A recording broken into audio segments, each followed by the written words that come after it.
Well, good morning, everyone. Thank you, Doug, for that kind introduction, and thank you for this opportunity to address the IT leaders, Indianapolis peer group, right? Yep. Good. Well, yes, I just found out an hour ago that there was no podium for me to put all my show and tell stuff on, and the computer so I could look at it, and so I'm going to do this extemporaneously, and at my age that'll be a real trick. Let's see. So yes, I'm Matt Chodkowski, the founding director of the Institute for Post-Industrial Leadership. Used to be affiliated with the University of Indianapolis, but broke away from the university a couple of years ago, so it's kind of a one-man show with a couple of supporting people. I probably know what you're already thinking. You're saying, oh no, not another leadership presentation, right? And you'd partly be right, except that this is not just another leadership presentation, as I hope you'll see soon. Am I doing this right? Did I miss one? No. So this is really a 30-minute talk for people that really are asking this question. You know, when it comes to leadership, is there a better way? And there actually is. There is something new out there to know about. First, let's start off with a question. Is anybody here a finished product? Anybody want to admit it? No hands? Show of hands? Are you anyone done? Anyone finished? No. That's good.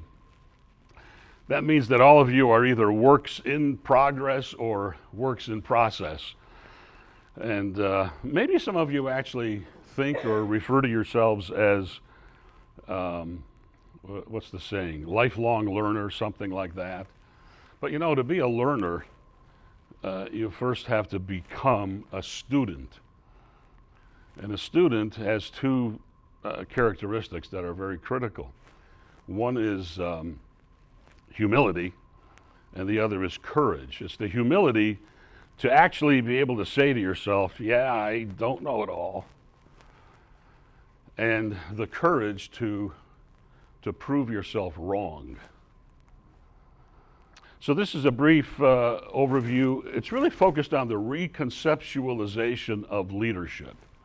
Hopefully all of you have taken one of the handouts that are on the tables. Anybody in the back that doesn't have one, just go to one of the tables. There should be some extra ones. It would be nice to have that. And we're going to be doing this by focusing on the post-industrial paradigm, by focusing on profound principles, and a little bit on what's called praxis or practice.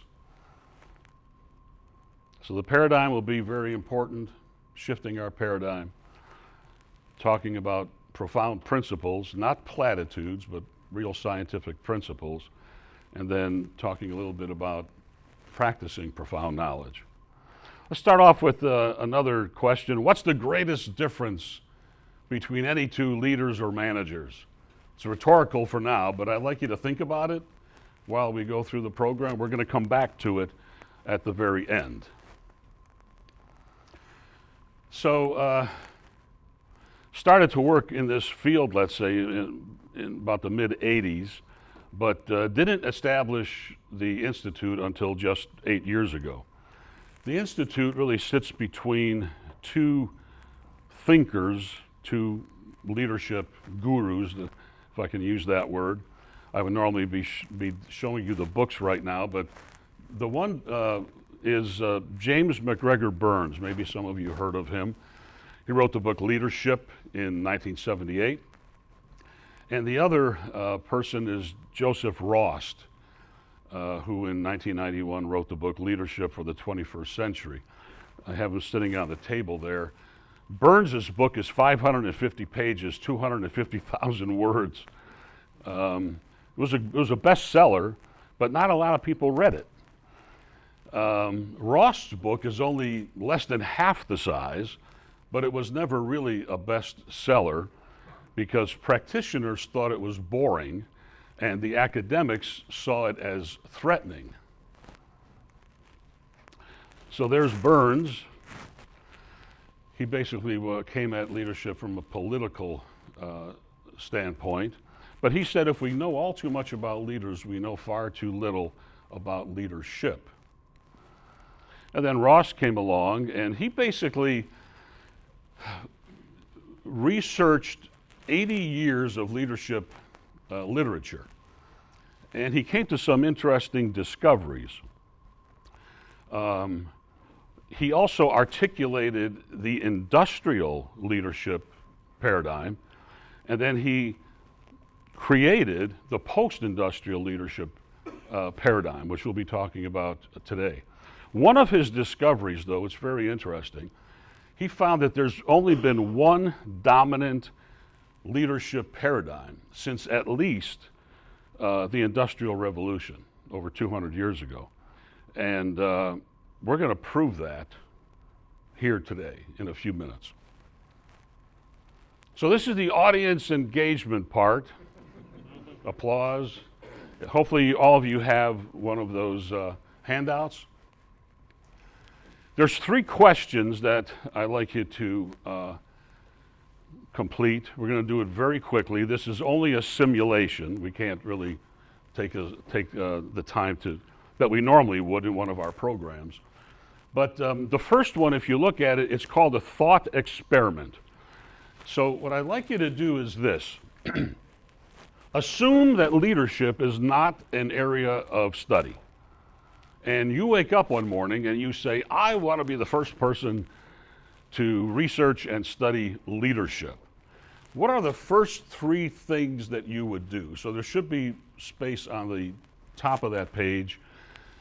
Just, write in some brief notes. You can abbreviate. You don't have to write a dissertation. But what are the first 3 things that you would actually do?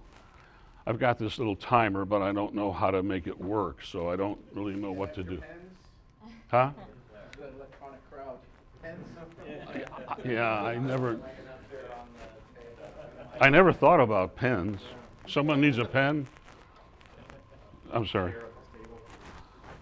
Oh, I have a pen maybe sitting there if anybody. Well, that's how it works. Okay, you have 1 minute to do those first 3 questions. What's the first 3 things you would do? If you don't want to write, just think about it, keep it in your mind.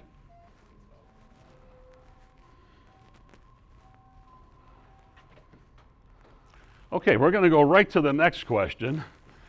In that little space, just write down your definition of leadership. Think about leadership for a second or two and express in your own words. You can use sentences, clauses, bullet points, however you want to do it.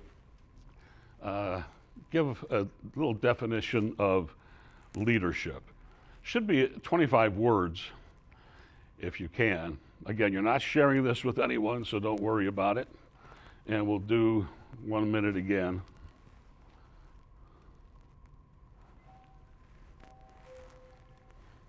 What is your definition of leadership? Don't look it up. Don't copy from your neighbor.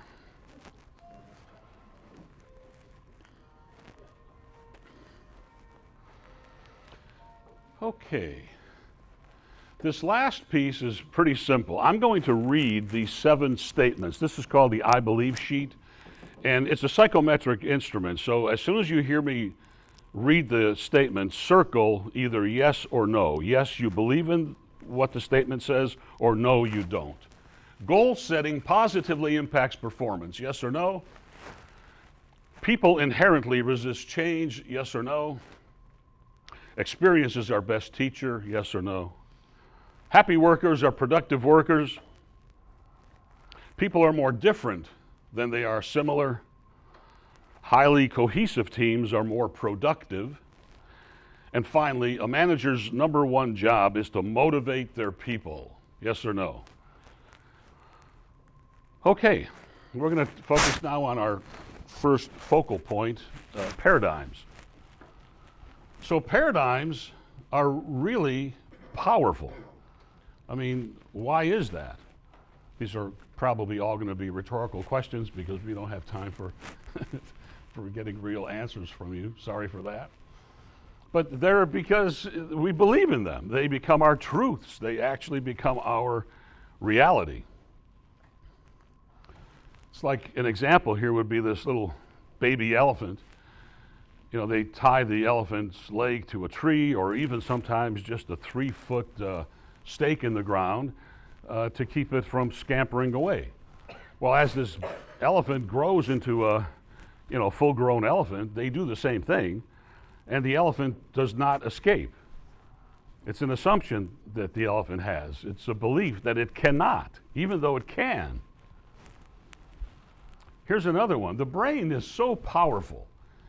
Every time I do this presentation, almost everyone gets this right. They're able to read this statement or this sign, even though half of the letters are covered. Can everyone here read this? I'm sorry? Okay, what does it say? Yeah, I mean, think about that. It seems pretty simple, but it's an amazing thing. Our brain is so powerful. The only problem is, that's not what it says. See, it was your assumption, it was your belief, right? And even more interesting, even though you have this new knowledge, you still perceive that as ice cream is good. I'm going to show you two towers, Tower A and B, just for a second or two. Think when you see them, which tower leans more to the right? Which tower leans more to the right, A or B? So most people will pick Tower B. But the same issue is here, right? This is a misperception. They're the same picture, the exact same picture. It just looks as though the one on the right, Tower B, is leaning more to the right. So what's the point? In the first case with ice cream, you saw what you believed. In the second case with the leaning towers, you believed what you saw. But in both cases, you were wrong. Faulty assumptions have to be exhumed, they have to be explored, examined, debunked, and revised. Sorry. Assumptions are like diapers. They have to be changed every once in a while for the same reason. I'll let that settle in for a little bit. So what's this got to do with leadership? Paradigm. The word paradigm was popularized by Thomas Kuhn in his book, The Structure of Scientific Revolutions in 1962. But a paradigm is much more than most people think it is. Paradigm sets the rules of the game.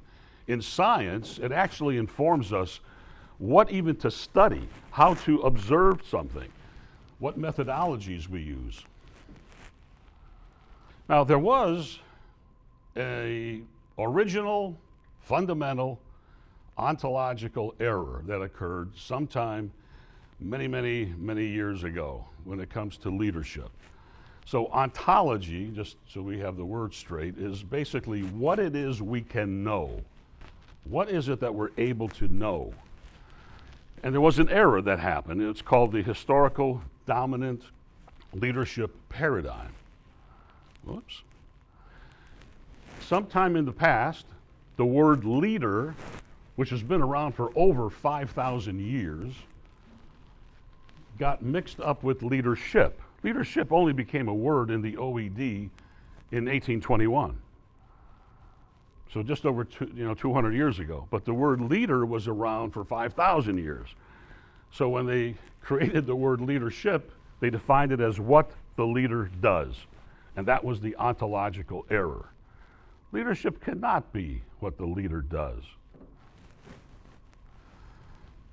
When it comes to this thought experiment, here's what almost always happens. I think it's probably going to be similar for this group.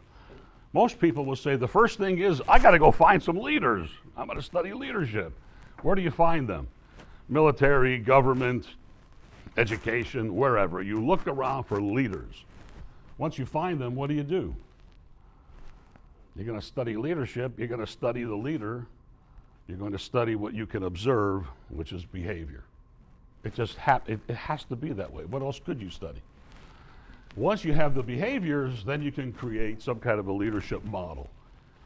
What's interesting about this, probably all of you had something exactly the same or very similar, and this is exactly what happened. In real life, what really happened when people began to study leadership was they went to find a leader. That ontological error, which made leadership synonymous with leader, made everyone go in that direction. And that's why for 75 years, we've been studying leaders, what they do, what they eat for breakfast, how they think. When it comes to this, I've been doing this for 40 years. No one ever defines leadership. And I would guess there's probably a 1% chance that somebody here did. 99% chance no one did. If you look at your definitions, what you'll probably see is something like talking about leaders, talking about their qualities, characteristics, traits. And sometimes you might sneak in something about vision or goals, something like that. That's not leadership. We're talking about leaders. So what turns out to be what people think is the definition of leadership is actually nothing more than a description of leaders. In fact, up until maybe 10 years ago, any book that you picked up about leadership was nothing more than a storybook about leaders. So the original fundamental error was that leader became leadership. They became synonymous, and we call that leader centricity or leader centrism. If you look on the bottom of this slide, it all began with finding leaders, studying their behaviors. All the behaviors that could be observed were categorized into two buckets originally, back in the 40s and 50s. And they called those two buckets either consideration or initiating structure. That was a little bit too tricky for the average person, so then they changed it. Initiating structure became production focus or task focus, and consideration became people or relationship focused. Well, once a scientist has that, now they're really happy because they can create some kind of a survey instrument, have scale dimensions. One of the first leadership models was Blake and Mouton's, is it this one here? Blake and Mouton's managerial grid. It's interesting also that it was not called the leadership grid, it's called the management grid, managerial grid. So this goes back to like 1962, 64. In 1974, Hersey and Blanchard developed another model of leadership, and all they did was take Blake and Mouton's grid and put the bell curve over it, which is supposed to represent the maturity level of the follower. So that's called situational leadership. I think it's still the #1 best-selling leadership program out there, but it's got nothing to do with leadership. So there's all kinds of leadership models and leadership theories. Our program, which is called LEAD, and I have a little box there that is our newest invention. It's a 2-day LEAD Foundations program. It stands alone. It's not based on any model. That's because all of these models are under the gravitational pull of leader centrism, no matter what model it is. And if you wait 2 more months, there'll be another one coming out, another book to go and buy and read. They're all sucked into the black hole, if you will, like in outer space, right, of leader centrism. Now, don't think that this wasn't criticized right from the very beginning, going all the way back to Leo Tolstoy. Anyone ever read War and Peace? You won't admit that either. Okay, good. It's all about leadership. And that leadership could not be the leader. It was a false impression, a false perception that we had. Also, Herbert Spencer said pretty much the same thing. And then later on, Isaiah Berlin, Gustav Le Bon, and then in the more recent era, people like Chester Barnard, who was the Peter Drucker of his era. What did he say? Nothing but dogmatically stated nonsense. Ralph Stodgill said, bewildering findings, no integrated understanding of leadership. And Edwin Hollander, my old professor, said it was a failure to distinguish leadership from leader.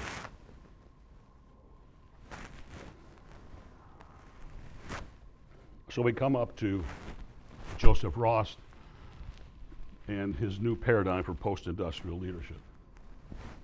The basic difference between industrial and post-industrial is not about industry, it's about values. 20th century versus 21st century values.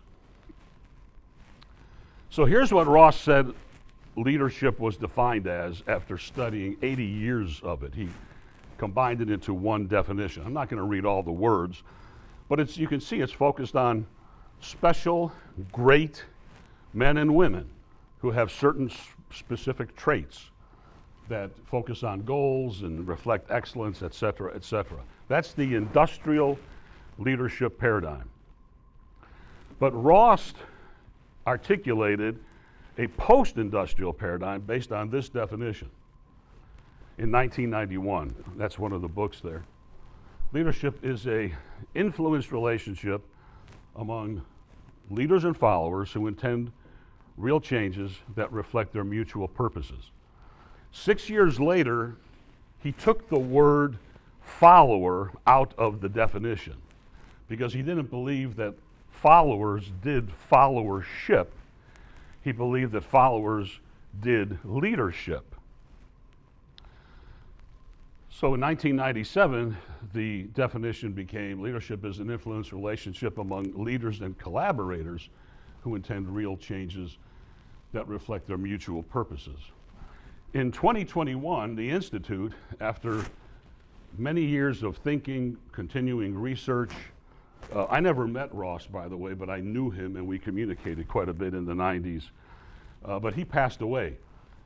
And I believe that if he had lived longer, he would have come to the same conclusion. We had to take the word leader out of the definition. I know this sounds like a real scary thing for you, but the new definition is leadership is an influence relationship among collaborators who intend and enact real significant changes that reflect their mutual purposes. This is a scientific definition. It has 4 elements that can be operationalized and studied. So ultimately, folks, leadership is collaboration in action. And to become collaborators, leaders and followers, or managers and subordinates, have to learn through intense personal growth and professional development to become collaborators. How can you collaborate if you're not a collaborator? And that is neither a demotion for a leader nor a promotion for a follower. Now you say, how do we get from the industrial to the post-industrial paradigm? You can't get there from here. We learned this from Karl Popper and Thomas Kuhn. Science does not advance. Science only accumulates within the paradigm that it's in. To make the shift from the industrial to the post-industrial, you can't get there from here. It has to be a new perception. I'm sure some of you have seen this. If you're a duck hunter, you probably see a duck. If not, maybe you see a rabbit. Well, it's both. And you see, it's only a matter of perception. It's the same information, the same stimulus is coming into your brain through the senses, but you can see it's a duck or it's a rabbit. It shifts that quickly. Leadership was never the leader, folks. Leading followers and following leaders is not leadership. Leaders and followers switching places like you hear about, is not leadership. Leaders creating more leaders might be good, but it's not leadership. Leaders and followers leading collectively and concurrently, like my friend Joe Raylan likes to say, that's not leadership either. There was a time when we used to describe leadership as a coin, with one side being the leader and the other side being the follower. And the way we would talk about it was that leadership is leader and follower, they're part of the same leadership coin, two sides of the same coin. The problem with that, though, is that they're still on opposite sides. There's no such thing as a single-sided coin. Does anyone know what a Mobius strip is? Yeah. Mobius strip is the only object or phenomenon that only has one side. It's non-orientable. If you took a strip of paper and instead of connecting it, you took one end and turned it 180 degrees and then connected it, you'd have a Mobius strip. And if you follow along on one side, you'll actually come all the